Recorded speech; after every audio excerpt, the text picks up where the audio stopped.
Lectura del libro de los Hechos de los Apóstoles.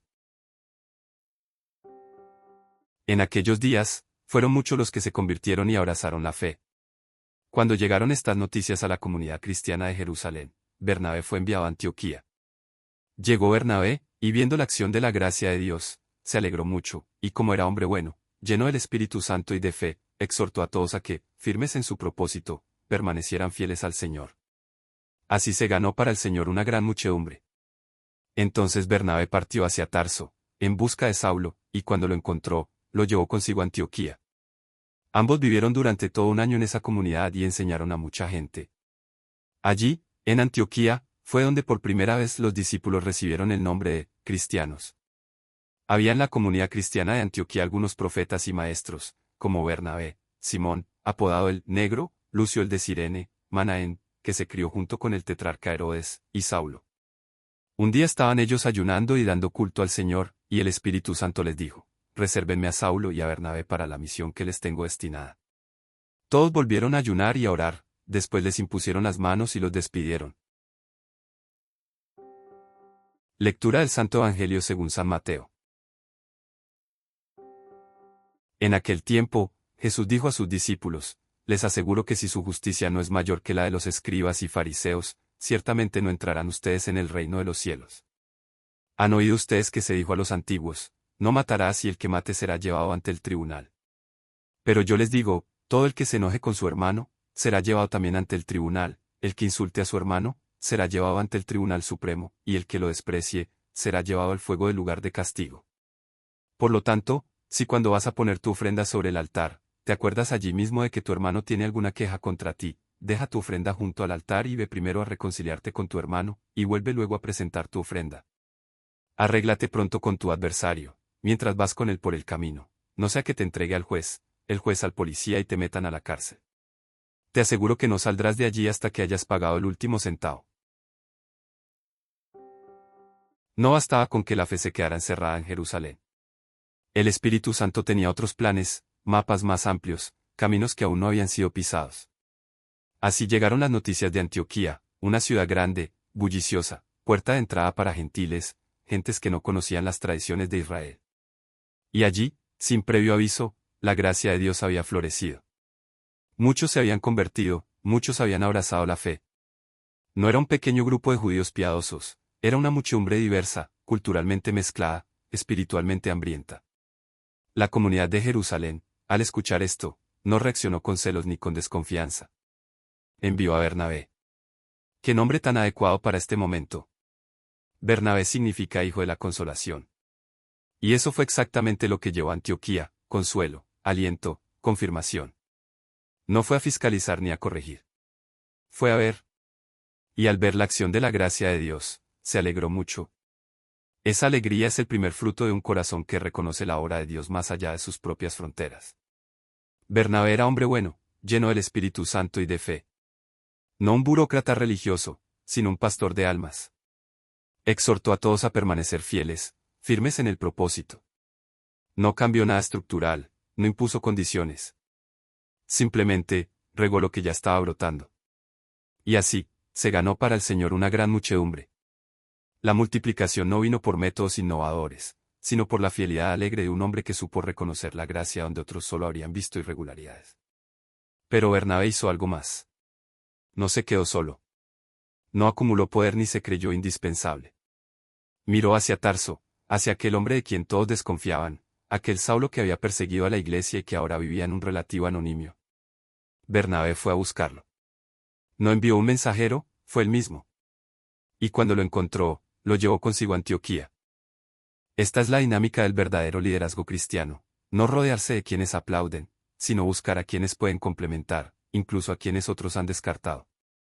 Saulo, el futuro Pablo, necesitaba a Bernabé que creyera en él. Bernabé necesitaba a Saulo que tenía una enseñanza más profunda. Durante un año entero enseñaron juntos, y la comunidad creció no solo en número, sino en entendimiento. Fue allí, en Antioquía, donde los discípulos recibieron por primera vez el nombre de cristianos. No se pusieron ellos ese nombre. Se lo pusieron otros, probablemente los vecinos paganos que observaban aquella comunidad y notaban que vivían de un modo distinto, que hablaban de un tal Cristo como si estuviera vivo, que se amaban de una manera que no se veía en ningún otro grupo. El nombre no fue un título honorífico ni una denominación oficial. Fue un apodo, una descripción. Gente de Cristo. Y eso, que podría parecer un detalle menor, es en realidad la esencia.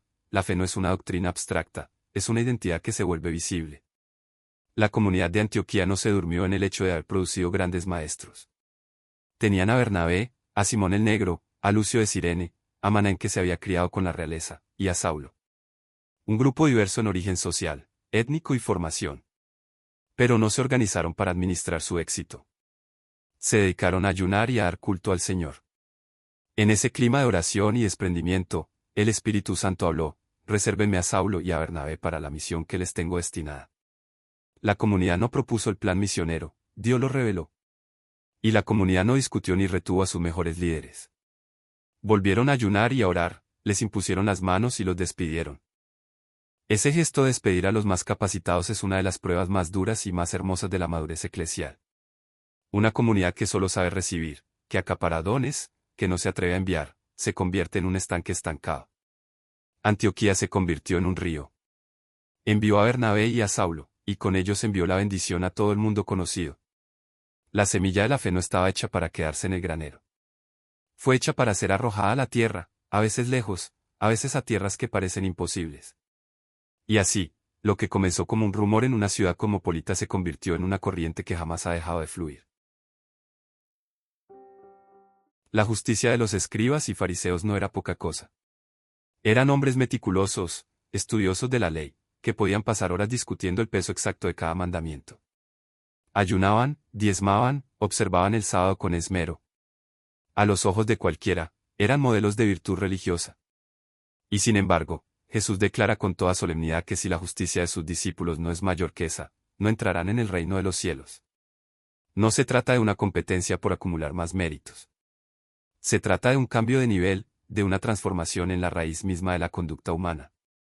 Porque los escribas y fariseos habían reducido la justicia a un catálogo de acciones externas, mientras que Jesús la lleva al territorio secreto del corazón.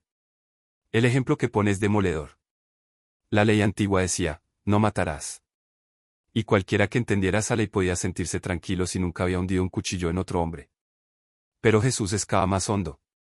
No hace falta llegar al homicidio para haber quebrantado el espíritu del mandamiento.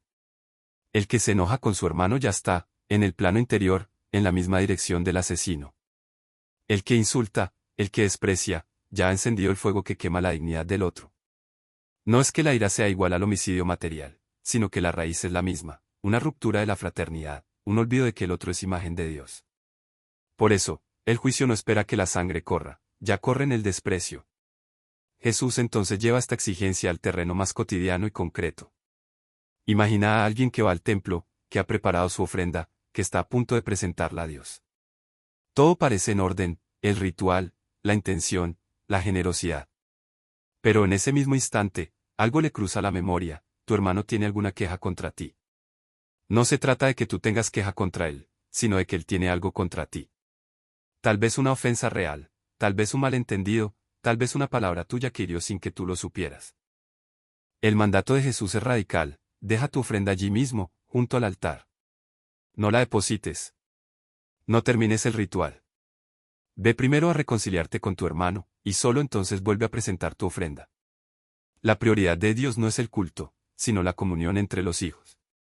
Un altar no puede recibir ofrenda verdadera si hay un puente roto entre dos seres humanos. La reconciliación horizontal es condición para la adoración vertical. Y aún va más lejos. No solo se trata de arreglar las cosas con el hermano ofendido, sino también con el adversario. Mientras vas con él por el camino, dice Jesús.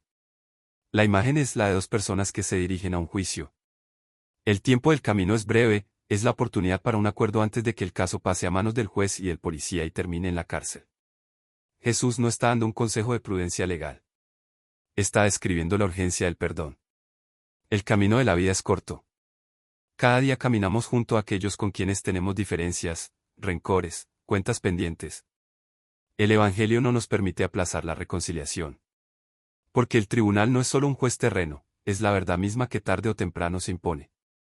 Y no saldremos de esa cárcel interior hasta que hayamos pagado el último centavo, es decir, hasta que hayamos recorrido todo el camino del reconocimiento y la restitución. Así, la justicia mayor que pide Jesús no es la de una perfección moral inalcanzable.